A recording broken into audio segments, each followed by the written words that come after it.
Sniper ने अचानक देखा कि सामने वाला गार्ड हर दिन एक ही काम करता है। वो पुराने और खराब हो चुके लटकते हुए बमों को हटाकर उनकी जगह नए बम लगा रहा था। हालांकि उसकी पोस्ट पूरी तरह से सुरक्षित थी, फिर भी वो बिना कोई गलती किए सेफ्टी नेट की चेकिंग कर रहा था और हर कुछ मीटर पर लगी भारी मशीन गनों को भी देख रहा था। लेकिन आज उसने देखा कि सामने की तरफ भी बिल्कुल वैसी ही एक और वॉच टावर है। लेकिन जब उसने एक सीनियर फौजी को इसके बारे में बताया तो उसने उसे सामने वाले से बात करने से साफ मना कर दिया। जैक ने उत्सुकता से पूछा कि इस गहरी खाई के नीचे आखिर क्या है, लेकिन सीनियर ने कोई जवाब नहीं दिया और सीधा एक ग्रेनेड खाई में फेंक दिया। नीचे से आ रही डरावनी आवाजों को सुनकर जैक एकदम से घबरा गया। उसने तुरंत उस सीनियर से और सवाल पूछने शुरू कर दिए, लेकिन उसने सिर्फ इतना कहा कि नीचे रहने वाले जीवों को हॉलो मैन कहते हैं। इसके अलावा उसने एक शब्द नहीं कहा। उन दोनों के जल्दी जल्दी अपनी ड्यूटी बदलने के बाद वो सीनियर अकेला ही पिकअप पॉइंट पर पहुंच गया। स्मोक ग्रेनेड के इशारे से एक हेलीकॉप्टर तय समय पर वहां आ गया। जैसे ही रस्सी नीचे आई वो सीनियर खुशी से पागल हो गया और अपनी आजादी के लिए तैयार होने लगा। लेकिन जैसे ही हेलीकॉप्टर में बैठे सैनिकों ने उसकी पहचान पक्की की, एक गोली ने बैरनी से उसकी जान ले ली। उसकी लाश को वहीं इस बंजर जमीन पर छोड़ दिया गया। असल में यहाँ का राज किसी भी जिंदा इंसान को बाहर जाने की इजाजत नहीं देता। वहीं दूसरी तरफ इन सबसे अनजान जैक अभी भी एक अकेली और बोरिंग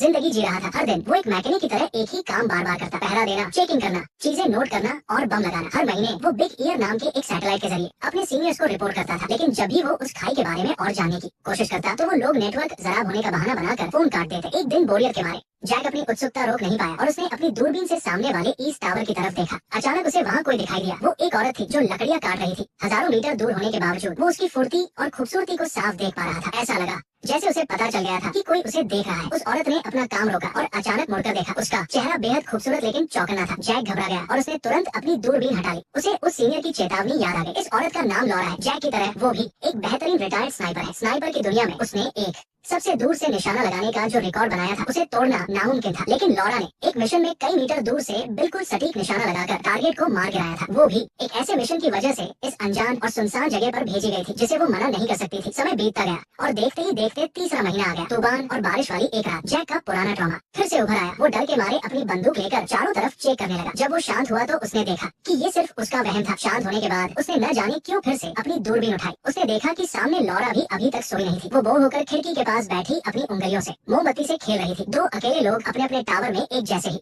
दर्द को सह रहे थे। आखिरकार लॉरा से अपना अकेलापन बर्दाश्त नहीं हुआ और उसने बात करने का फैसला किया। उसने अपनी राइफल उठाई और आसमान में एक गोली चला दी। उस शांत खाई में गोली की वो तेज आवाज गूंज उठी जिसने तुरंत जैक का ध्यान खींच लिया। जैक ने हैरानी से देखा तो पाया कि लॉरा ने एक व्हाइट बोर्ड पकड़ रखा था जिस पर बड़े अक्षरों में लिखा था, तुम्हारा नाम क्या है? जैक को उस सीनियर की चेतावनी याद आई। वो थोड़ा हिचकिचाया और फिर उसने अपने बोर्ड पर लिख दिया, बात करना मना है। ये जवाब देखकर लॉरा को इस सीधे साधे आदमी की हरकत पर हंसी आ गई। उसने हार नहीं मानी और उसे मिटाकर फिर से लिखा, मेरा नाम लॉरा है, आज मेरा जन्मदिन है, इसलिए मेरी बात मानी जाएगी। इस बचकाने और प्यारे से अंदाज को देखकर आखिरकार जैक के चेहरे पर एक छोटी सी मुस्कान आ ही गई। उसे एहसास हुआ कि भले ही वो दोनों एक सख्त ट्रेनिंग वाले फौजी हैं, लेकिन इस वक्त उन दोनों को किसी ऐसे इंसान की जरूरत है जिससे वो बात कर सके। इसलिए वो वापस कमरे में गया, एक ड्रिंक ली और बोर्ड पर जवाब दिया, मेरा नाम जैक है, हैप्पी बर्थडे, क्या हम चीयर्स कर सकते हैं? इस तरह उस गहरी खाई के बीच एक अनदेखा रिश्ता जुड़ गया जिसने दो अकेले लोगों को मिला दिया। उन्होंने इस अनोखे और प्यारे तरीके से एक दूसरे से दोस्ती कर ली। उन्होंने अपने टैलेंट के बारे में बात की। जब जैक ने कहा कि उसका निशाना बहुत अच्छा है तो एक टॉप स्नाइपर होने के नाते लॉरा से रहा नहीं गया। उसने अपनी बंदूक उठाई और बिल्कुल सटीक निशाना लगाते हुए जैक की रेलिंग पर रखे गिलास को तोड़ दिया और फिर उसे चुनौती भरी नजरों से देखा। जैक भी पीछे हटने वाला नहीं था। उसने अपनी राइफल उठाई, अपनी सांस रोकी और एक ही गोली में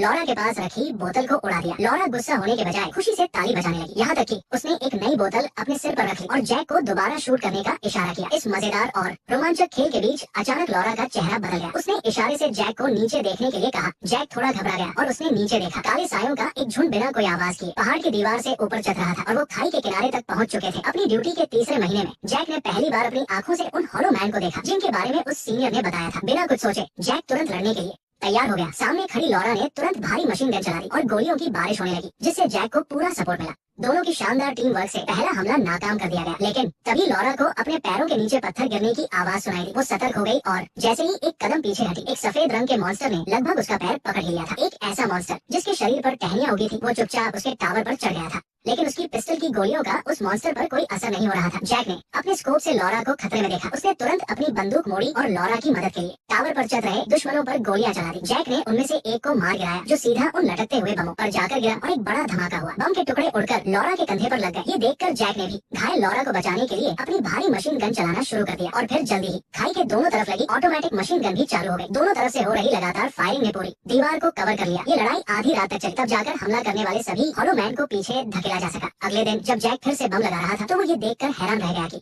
एक अनजान ड्रोन खाई के नीचे से धीरे धीरे ऊपर आ रहा है। इससे पहले कि ऑटोमेटिक गन उस पर निशाना लगा पाती, वो तेजी से वहाँ से उड़ गया। इससे जैक को एहसास हुआ कि उनकी हर हरकत पर शायद किसी अनजान ताकत की नजर है। साथ मिलकर लड़ने की वजह से जैक और लॉरा का रिश्ता और भी गहरा हो गया। सर्दियाँ आ चुकी थी। क्रिसमस के दिन जैक ने खराब हो चुके बल्बों से लॉरा के लिए एक छोटा सा लेकिन बहुत ही प्यारा क्रिसमस ट्री बनाया। इस छोटी सी खुशी ने लॉरा का दिल जीत लिया। वो व्हाइट बोर्ड पर चेस खेलते, अपनी बातें शेयर करते और इस सुनसान जगह पर एक दूसरे का सहारा बन गए। अब 8वां महीना आ चुका था। एक रात जैक ने देखा कि लॉरा अकेली कुर्सी पर बैठी रो रही है। उसने बोर्ड पर लिखकर पूछा तो पता चला कि लॉरा के परिवार में सिर्फ उसके पिता थे जो अब नहीं रहे। लॉरा ने लिखा, काश तुम इस वक्त मेरे पास होते। इस बात ने जैक के मन में पहले से चल रही उस बात को और पक्का कर दिया। उसने एक बहुत ही पागलपन भरा फैसला लिया। वो उस खाई को पार करके लॉरा के पास जाने वाला था। तो आगे क्या वो इस गहरी खाई को पार करके लॉरा से मिल पाएगा? जानेंगे अगले पार्ट में।